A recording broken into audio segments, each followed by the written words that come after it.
The NFL draft is this week, and these are guys that we think from a rookie standpoint could be sleepers in your 2025 rookie drafts that you will be doing here very soon. We are going to be live during the NFL draft on Thursday at 7:30 p.m. Eastern time, breaking down every single NFL draft pick that happens, giving you real-time Dynasty rankings, Dynasty analysis, telling you who you should be avoiding and drafting based on the landing spots that are coming in. We'll be live Thursday, and we'll be live Friday, so we hope you will tune in and join us, because if you play Dynasty, you are going to want to be there to get in, again, real-time Dynasty analysis. It's going to be awesome. We're really hoping you join us. We're really excited. We'll be live from Tucson, Arizona. So this first guy here, though, again, in terms of sleepers that I want to bring to the table is Kyle Williams. And you guys have really turned us on to Kyle Williams before anybody, honestly. Our audience gets a ton of credit for knowing ball. And, I mean, honestly, people have said around the community that domain viewers know ball more than any other YouTube channel that is on the face of planet Earth. So that's just what I heard. I don't know if it's true or not. But Kyle Williams recently had his reception perception profile come out. So let's go ahead and take a look at that. It's honestly a really solid profile, right? He's 5'10", 190 pounds. And so, a lot of people will question the size, and his size grade in the bakery is also not great, and I'll give you that. When you're looking at his success by route, coupled with his success rate versus different types of coverage, it's solid, right? Press coverage, 82nd percentile here. He's got a 73% success rate versus press coverage, which for 5'10", 190 guys, not bad at all. His zone coverage, 62nd percent. Man coverage, 75th percent. And so I think, on these quick routes here, the outs, the comebacks, the curls, the flats, the slants, I think you see that he has very high success rates for those types of routes. And he also is pretty explosive, right? So a lot of people will, talk about Kyle Williams and his yards after catch, his yak ability. And I think that's one of the things that jumps off the page with Kyle Williams. When you're looking at him in our analytical database right now, he's currently the wide receiver 10 in the bakery. He sits right now in that fourth tier overall, that yellow tier, where you've had a lot of guys in this tier hit, right? This is the tier where you had guys like Chris Godwin come from. You had Zay Flowers come from this tier. Michael Pittman, Amon-Ra St. Brown, Rashee Rice, even last year, Ladd McConkey. In fact, if you look at both of these guys' bakery score back-to-back, they are separated by 1/100th of a point. So you just had somebody with this analytical level of profile hit, and you're talking about Ladd got second-round draft capital when he was rated this high. If you give Kyle Williams second-round draft capital even, he jumps a little bit ahead of Ladd McConkey. And so his analytical profile is in the range of those where you do have guys hit at a pretty decent clip sometimes. And you're looking at his production at Washington State. Obviously, he's a little bit of an older prospect, right? He played a little bit longer than, we look at breakout age, which technically he did break out plenty early, I think, and that's not knocking him in the bakery at all. But he did play 5 years at Washington State, and he just eclipsed 1,000 yards for the first time this last year. You're looking at how he's progressed year over year, and he's gotten better every year he's played. His first year was 2020. And since then, his yards have gone steadily up until he eclipsed almost 1,200 yards this year. His yards per reception was up this year. He had 14 touchdowns. His touchdowns have gone from 2 to 5 to 6 to 14 this last year. And so you're looking at Kyle Williams' production profile, and you're saying, okay, this actually is pretty decent. And in the bakery, it's reflected there as well. You're looking at the model inputs for the bakery. His dominator rating is a 7, which is not bad. I misspoke. His dominator rating is a 9, which is very good. His breakout age is, again, like we mentioned, he did technically break out early. He just stayed in college. His yards per route run is average. His yak per route is average. The 40 time, again, we don't really know. So with some of these guys for the pro days versus the combine, but we have him down as a 4.4. And so we have this as well. You can talk about the separator status that we have in the bakery that Ryan's just recently started to build in, and he's marked in here as an elite separator, and so that's kind of how he gets his targets. And I think, like I said, you saw that in his reception perception profile as well, just the fact that he's able to get open on some of these routes. And so really like Kyle Williams, big fan, and honestly wouldn't be surprised to see him go day 2. We have him as a day 2 pick right now in the bakery, but we'll see. He could be somebody that I think you guys could end up being extremely right on. Look, I kind of want to give the Dynasty community a lot of credit here. I think we've kind of gotten to a point now where most rookies, the Dynasty community is at least informed about. At the very least, they know their name. So it's like really, really hard to find true, like, quote unquote, sleepers that no one knows about. Yeah, we're talking about more like the guys that not everyone is necessarily talking about, and I think this really applies to Jordan James specifically. Like, we're not going to go out here and say that Jaquindon Jackson is a guy that no one's talking about and that no one knows about, because I mean, he's a no-name and he's not going to get drafted. But with Jordan James, he is pretty much the only guy who is pretty comfortably in the yellow tier at this point that I don't think I've heard anyone really say anything about, period, across the board. No one's asked us about Jordan James in the comments. No creators have really said anything about Jordan James outside of us kind of tooting his horn a little bit. And I mean, you're talking about a guy that has played at the highest level of competition in Big Ten football at Oregon. He was playing alongside Bucky Irving last year and still posted 760 rushing yards. He's showcased receiving upside at an efficient level with over 8 yards per reception for 2 straight years. He breaks out, obviously, in his true sophomore year, has a 1,200 rushing yard season in 2024, and has a little bit of an efficiency dip on the ground, but it's because the volume went up. He was still 5.5 yards per carry. That's very, very solid. 15 touchdowns. When you watch this guy's film, I mean, we haven't talked about him in so long. When you watch his film, I mean, he's a very well-rounded back that has some nice explosiveness, lateral quickness as well, and can do a lot of things in the backfield and even as a receiver out of the backfield as well. So with Jordan James, like, I'm kind of to a point now where it's like, hey, if you give him day 2 draft capital and he's in the yellow tier, if he goes in the 3rd round, which isn't really asking that much for a guy whose production profile is great, has good analytics, and isn't necessarily like, he doesn't have physical limitations. He didn't do anything to help himself at the combine, but he didn't do anything to hurt himself. And I think that was really the biggest thing, is you had a lot of risers in the combine. You had a lot of guys who did really, really well, like a Tootin, who really boosted his analytical profile with his 40 time. You had guys like Omarion Hampton, who kind of just stole the show across the board. You had people like Devin Neal, Damian Martinez, Jaden Blue, who had his pro day, just went out there and ran like a 4.28. All these guys getting a ton of buzz, a ton of noise because of their pro days, because of their combine, and Jordan James has just been the only guy who's flown under the radar that's really considered in the same tier analytically. You give Jordan James 4th round draft capital, day 3 draft capital, and he falls into that orange tier with Devin Neal, ETN, Martinez, Jaden Blue. Like, that's kind of his floor right now. If he gets 3rd round draft capital, he's in this tier where we've talked about, this yellow tier. The hit rates for the running backs in this range aren't anything guaranteed, that's for sure. But I mean, some of the guys that you're getting in that range historically are league winners. They're cornerstones. They're those types of guys.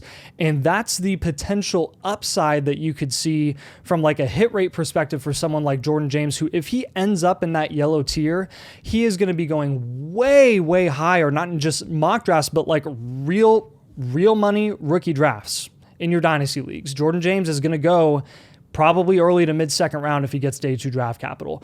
So be prepared for that. I think it's something that not a lot of people have been talking about, and it hasn't really been on their radar, but be aware that, like, if Jordan James falls to you and you're in the mid-2nd and he got late 3rd round draft capital, he's going to be our number 1 guy for you to target. Hands down, not even close. If he gets day 3 draft capital, which you can say that's more likely than not, I'm totally fine with that. I understand it. He's still a great shot to take, because, I mean, that's his floor. With day 3 draft capital, worst case scenario draft capital, Jordan James is in a tier where you're already taking shots on some high day 3 draft capital guys anyways that have decent hit rates, historically speaking. Nothing crazy, nothing to write home about, but they're in that range where it's like, they're not irrelevant guys. They're guys that could actually make a difference at the NFL level and get a significant value win by taking a shot on them. So don't forget about Jordan James, and when you see his name called in the NFL draft, think of us. Yeah, do please. And actually, I told you this, but Dane Brugler, when he released the Beast, his ranking Jordan James, I think, was 7th. And so that was the first time I'd actually seen somebody come out and be like, okay, I actually really like this guy. Yeah. So, I mean, as you can tell, we totally agree with that. Let's stay on the running backs here, and let's go with the man whose nickname is the Blueprint.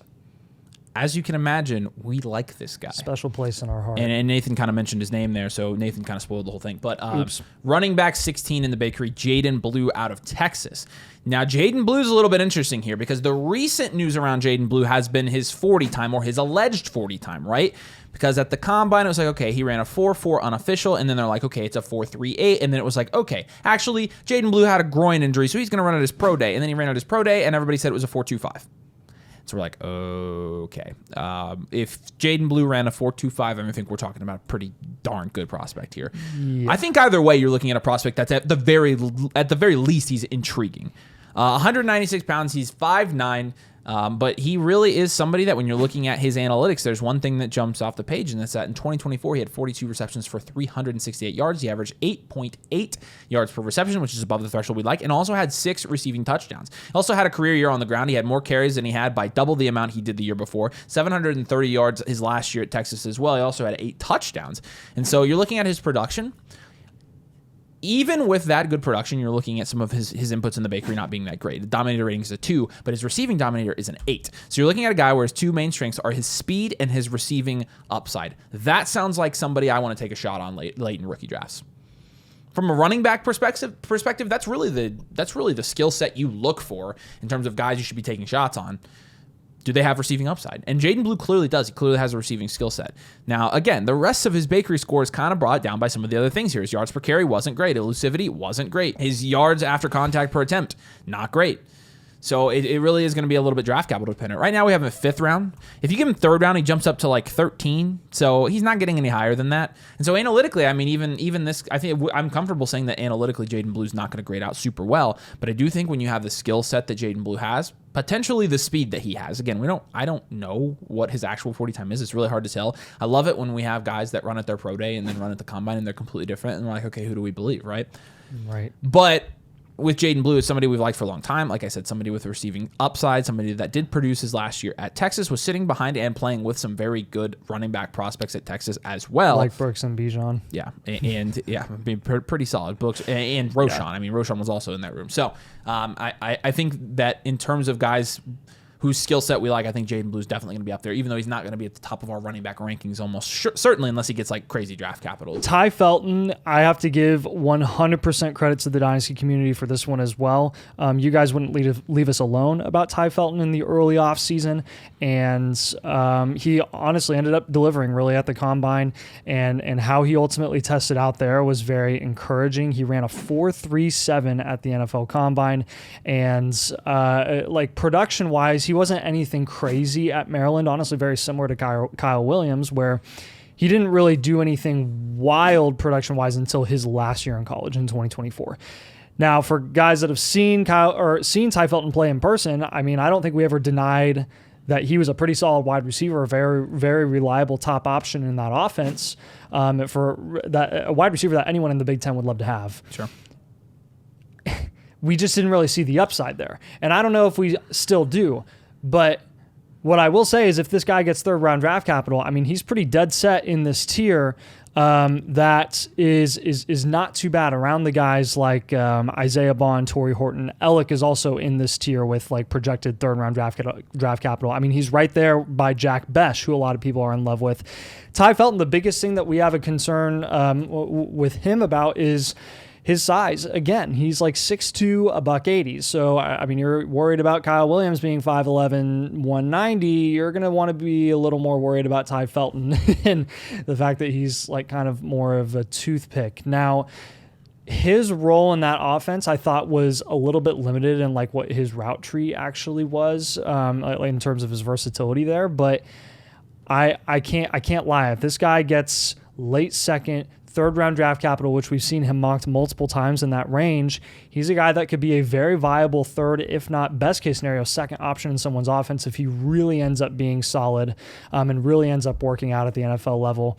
At the very least, it's a guy that you'd want to take a shot on like in the late 2nd, early 3rd rounds of your rookie drafts in Dynasty and see what he could end up potentially doing there, because he got a decent amount of volume there at Maryland in an offense that didn't like adore passing the ball, and he was very productive. He was a nice 3rd round guy or 3rd down guy who made a lot of big catches, big plays in big moments, and we'll see what he can do at the NFL level. But that speed was really, really encouraging for us to see. I just honestly, going into the combine, I thought he was going to be a slow guy, and he wasn't at all. He was fast. He was a burner. I'm going off script, Nathan.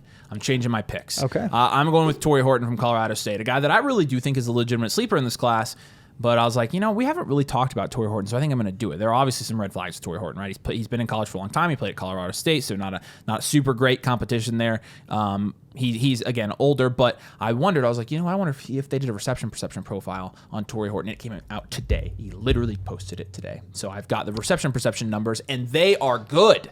Let me tell you, they're good. I mean, when you're looking at these success by route charts, I mean, this is really, really promising for Torrey Horton when you're looking at his success rate versus different types of coverages here. What pops off the page, 94th percentile against press coverage. When you're talking about a receiver that is 6'3", 195 pounds, that's awesome. Not to mention, it's not like he's not winning other ways. Man coverage, 71st percentile. Zone coverage, 62nd percentile. This analytically is a very, very solid analytical evaluation for Torrey Horton. Couldn't think of the word. I'm happy about this. Because I wondered. I mean, a lot of people, we were in New York, and Corey was like, "Hey, what do you think of Torrey Horton?" And I was like, "I think Torrey Horton's a pretty good sleeper, honestly." Again, he's a big wide receiver. You don't really see those guys hit as from a sleeper standpoint at that higher rate compared to the guys that are slot wide receivers, right? But he again, his route running success is very good. And I think that this is a guy, and Matt kind of says this in the article, he thinks that if he ends up getting to day 3, that he's going to be a steal, and day 3 that he should be on everybody's day 2 radar.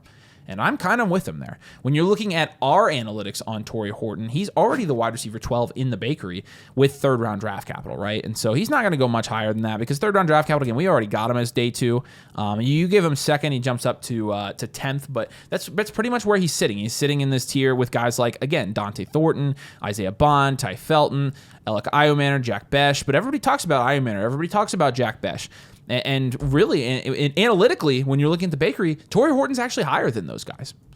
And so, from a production standpoint and what Torrey Horton was able to do at Colorado State, and again, you have to take it with a grain of salt because he's playing at Colorado State. I totally understand that.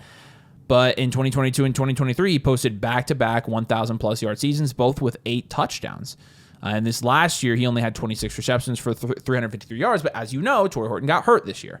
So looking at the proven production, and again, the experience that he has, it is experience / he had a late breakout age, coupled with the route running data that we now have on him, I think that Torrey Horton's a very solid sleeper in this class. And again, I think you're going to get him 3rd or 4th round in rookie drafts. Just when you're looking at what his bakery grades are, the inputs that go into the model, it's just solid across the board. He has no input lower than a 5. So he's just solid. He doesn't really stand out anywhere. He really only stands out in his 40 time when you're looking at, he ran a 4.41, right? So when you're talking about, he kind of does remind you of somebody like Ty Felton, honestly, in the sense that, Ty Felton is, I think, 1 or 2 inches shorter than him, but they both were very fast, and they both upped their stock, I think, by coming out and showcasing their speed at the combine. So with Horton's brand new prospect profile over there, I'm like, okay, I'm actually pretty happy with this. I think he's a serious sleeper. I think he's somebody that should be getting some buzz right now. I think he could end up being somebody that we talk about, and especially in the mid-3rd round of your Dynasty rookie drafts. He's somebody I would be willing to just take a shot on. I think he's kind of flying under the radar, and honestly, I don't really think he should be. So.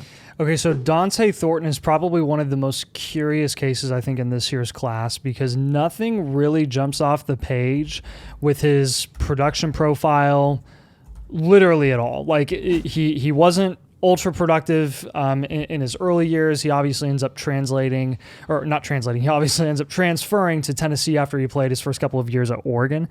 But this past year, he played he played in all of his games. He had 660 receiving yards, 25.4 yards per reception, 6 touchdowns, field freaking stretcher. Like this guy. Oh my gosh, it's crazy how much of a big play asset he really can be. And you really see that being reflected in his size and what his measurables ended up being at the combine. 6'5", 215 pounds. This guy is a giant, an absolute giant. And I think the biggest thing that's been turning heads here is some of the buzz that's been coming out of mock drafts from like professional scouts, not us, like actual professional scouts. Some of those comps that are coming out, word rumors coming out from like Buffalo saying that they're really interested in him, giving him DK Metcalf comps, those types of things. And do we think that Dante Thornton is going to end up being DK Metcalf? No. What we do care about is the draft capital here, and what I do care about here is the fact that his some of his efficiency metrics are really, really solid and actually elevate his bakery score quite a bit. We are incredibly conservative with what his draft capital will be in the bakery, and he's still in the orange tier here with Torrey Horton, who we just talked about, with Ty Felton, who we just talked about. You give this guy day 2 draft capital, 3rd round. He's already in the yellow tier, jumps up to wide receiver 5 behind Emeka Egbuka and ahead of Matthew Golden. 3rd round draft capital. third round. If someone likes his physical measurables and all that stuff in the way and what he could play in a specific offense, and they take a shot on him in the third round, he shoots up our boards. It's absolutely insane. You give this guy second round draft capital, second round, and he goes into the green tier with Tet McMillan and Luther Burden. I think he's the only guy that's actually able to do that in the bakery this year. Emeka Egbuka, first round draft capital projected, sits in the yellow tier. Matthew Golden sits in the yellow tier. Any other guy in this range that you give first round draft capital sits in the yellow tier, even with first round draft capital. Dante Thornton, second round draft capital, green tier. This is something that we're going to want to pay attention to, because I think some of the buzz that's coming out closer to the NFL draft is not, I don't think it's fake. I think a lot of teams in the NFL are very intrigued by his unicorn size and his unicorn ability as a guy who can win in contested catch situations, stretch the field, has shown consistently year after year in college that he has incredible big play ability. This is someone you're going to want to keep an eye on. And if he gets day 2 draft capital, even late day 2 draft capital, goes in the third round, he's someone that, given his analytical profile in the bakery, will be taking over a lot of receivers that I think will be favored above him. So again, I don't think maybe 1 or 2 of these guys will hit. Like, it's just, again, if we had ways to correctly predict every sleeper, then we'd be working somewhere a lot better than, this studio basement that we do with the YouTube channel, but we don't. And so these are guys, again, we can look at their analytics, we can guess. I'm curious in the comments who your favorite sleepers are for this year's class. And, the Dante Thornton, I think Nathan mentioned this correctly. Like, he's a good example of somebody that, his analytics are good, but it's because the sample size is so limited, right? Volume's very low. It's honestly, it might end up being fool's gold, but it is worth talking about. And so, but who are your favorite sleepers? Want to hear in the comments. We'll be live Thursday, so keep an eye out for that. We'd love to have you join us during the draft. We're going to be doing a ton of stuff live that you're not going to want to miss. And also, again, we're going to be breaking down every single NFL draft pick, having conversations about it, hanging out, doing a lot of stuff. So make sure you join us at Thursday. Should be at 7:30 Eastern time. So we're excited to see you guys there. But thanks for watching. We appreciate you, and we'll see you later.